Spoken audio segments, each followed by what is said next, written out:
안녕하십니까. 반갑습니다. 5월 5일 금요일 10분 말씀 되겠습니다. 성경 말씀은 요한복음 1장 24절에서 28절까지를 읽어드립니다. 그들은 바리새인들이 보낸 자라. 또 물어 이르되 네가 만일 그리스도도 아니요 엘리야도 아니요 선지자도 아닐진데 어찌하여 세례를 베푸느냐. 요한이 대답하되 나는 물로 세례를 베풀거니와 너희 가운데 너희가 알지 못하는 한 사람이 있었으니 곧 내 뒤에 오시는 그이라. 나는 그의 신발끈을 풀기도 감당하지 못하겠노라 하더라. 이 일은 요한이 세례 베풀던 곳 요단강 건너편 베다니에서 일어난 일이니라. 아멘. 자, 바리새인들이 보낸 사람들이 계속 세례 요한에게 질문합니다. 나는 광야에 외치는 자의 소리일 뿐이라고 대답을 정확하게 했는데도 성경을 알지 못하고 항의를 합니다. 네가 만일 그리스도도 아니고 엘리야도 아니고 선지자도 아닌데 어떻게 해서 감히 세례를 주느냐. 너 신성 못 얻은 인간이다. 사입이다. 이단이다. 뭐 이런 거 아니겠습니까? 그때 그런 말씀에 대해서 요한이 혈압을 올리지 않고 자기의 진실한 증언만 계속 말씀하고 있습니다. 26절에 보니까 요한이 대답하되 나는 물로 세례를 베풀지만은 내 뒤에 오시는 너희가 알지 못하는 한 사람이 있었는데 27절에 내 뒤에 오시는 그분, 다른 성경에 보면은 그분은 성령으로 세례를 준다고. 나는 물로 세례를 주지만은 그분은 내 뒤에 오시는 분은 성령으로 세례를 주신다고. 그렇게 예수 그리스도에 대해서 정확하게 증언하고 있습니다.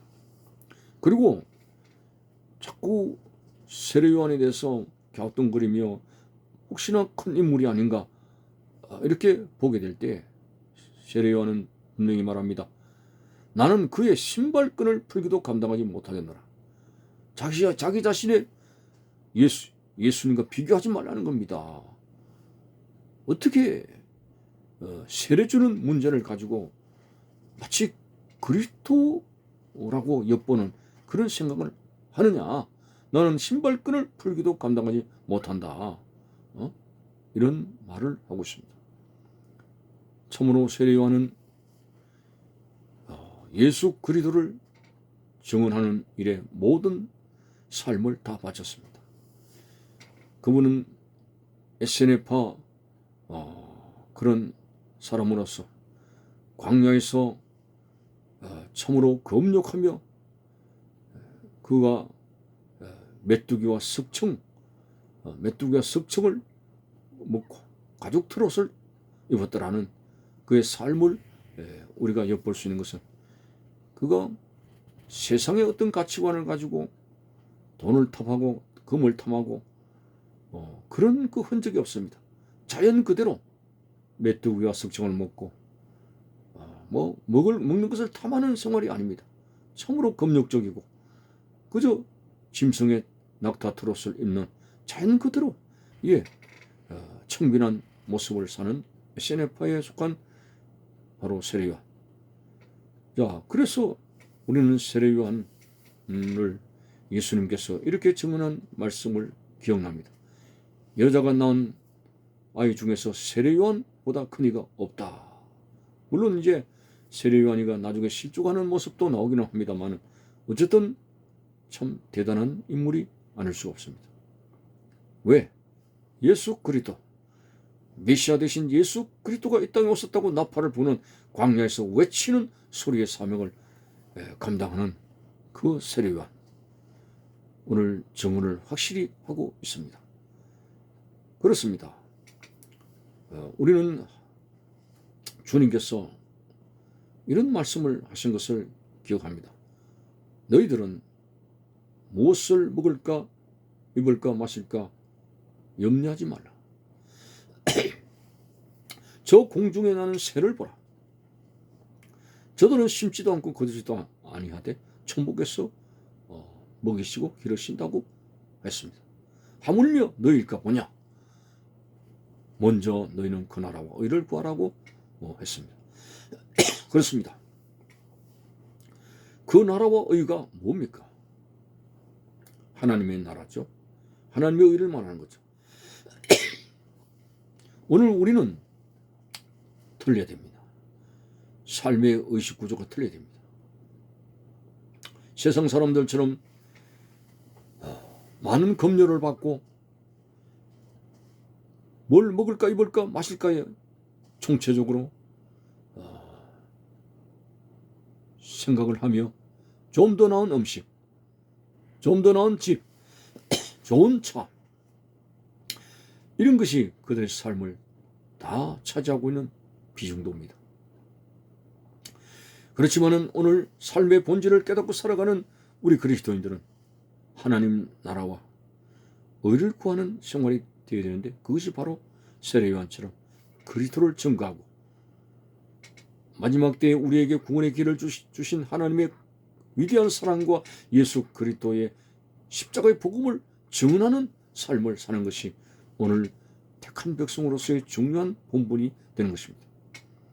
바울이 다메섹 도상에서 사울아 사울아 네가 어찌하여 나를 박해하느냐 라는 음성을 듣고 그의 삶이 완전히 바뀌어졌죠. 본래는 유다이즘에 속해가지고 대단한 열심을 가지고 그리스도교를 박해하는 핍박자였습니다. 한마디로 적그리스도였습니다. 그러나 다메섹 도상에서 예수님을 만나고 나서 삶이 완전히 바뀌어졌어. 죽을 때까지 복음을 전가하다가 간 사람이었습니다. 네로 황제 때 이제 그가 순교하기까지 열심히 예수 그리스도를 증언합니다. 그 한 말 중에서 이런 말씀이 있습니다. 나는 복음을 부끄러워하지 아니한다. 이 복음은 모든 믿는 자에게 구원을 주시는 하나님의 능력이 됨이라. 복음이 부끄럽지 않다고 하는 것은 오늘 세상에 담대하게 긍지를 가지고 예수 그리스도를 열성적으로 증거하는 사도 바울의 모습을 볼 수가 있습니다. 다메섹 도상에서 부름을 받아 세계적인 전도자로 거듭났고 그 복음을 증거하는 일 외에는 어떤 것도 그가 마음을 기울인 흔적이 보이지 않습니다. 한번은 바울이 예루살렘으로 내려가려고 할 때에 그를 아끼는 사람들이 당신을 죽이려고 하는 사람들이 지금 예루살렘에서 기다리고 있는데 가면 안 됩니다 라고 말을 했습니다. 그리고 눈물을 흘리면서 말렸습니다. 그때 바울은 너희가 울어서 어찌하여 내 마음을 힘들게 하느냐. 나는 예수의 이름을 위해서 결박을 받고 이미 죽을 것도 각오가 되어 있는 줄 알지 못하느냐 하면서 유유히 예루살렘으로 가게 되는 그 모습에는 오직 그리스도를 증언하고 그리스도의 핵심인 복음을 전하는 일에만 최선을 다하며 그것이 바로 바울의 전평생에 추구했던 그런 열심과 헌신이었습니다. 오늘 세례요한이 예수 그리스도를 증언하는 것은 이사야 선지자의 예언한 대로 나타난 인물로서의 증언이지만 우리들도 예수님을 통해서 우리가 구원받은 이 사실이 얼마나 놀랍습니까?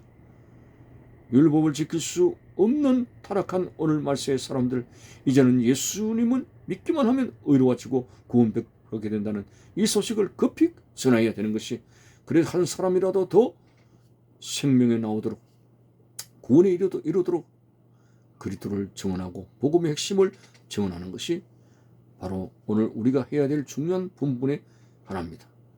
이것을 망각하고 무엇을 먹을까 입을까 마실까 그것에만 집중하여 살다가 과연 주님 앞에 선다면 잘했다고 칭찬받을 수 있겠습니까?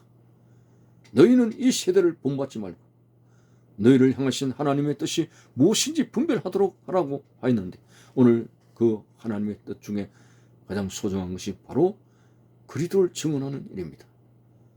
우리의 삶을 통해서 말만 하여 말쟁이라고, 예수쟁이는 말쟁이라고 하는 오늘 기독교인들의 신뢰성을 잃은 오늘의 시대, 삶과 실질적인 은행을 통해 가지고 예수 그리스도를 증언하고 많은 사람들이 우리의 증언을 통해서 구원받는 자리에 나올 수 있도록 여러분들이 그런 헌신적인 생활을 해야 되는 것입니다. 감사합니다.